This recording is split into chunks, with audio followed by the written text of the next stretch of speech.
Pilipino ako. Siguro masasabi kong Pilipino ako. O isang Pilipino ako. Dahil mahilig rin siguro ako dito magluto. Mahilig din ako maglaro. Tulad ng basketball. Tsaka dito rin ako lumaki sa Pilipinas. Kaya masasabi ko ang Pilipino talaga ako. Merong galang sa magulang, nagmamano sa mga lola at lolo, at marami pang iba.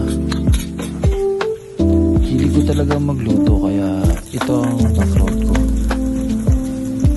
Kaya akong mga bandang tanghalian, hapunan, sa akin pinapaluto ni mama ko yung mga kakainin namin.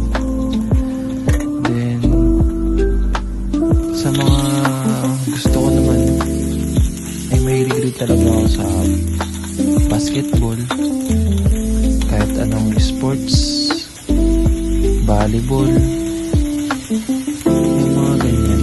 Tsaka tumutulong din ako sa aming bukiran dahil marami rin kami tanim, nagpapalay rin kami. At yun na, doon ko nasasabing isa talaga akong Pilipino. Maraming salamat.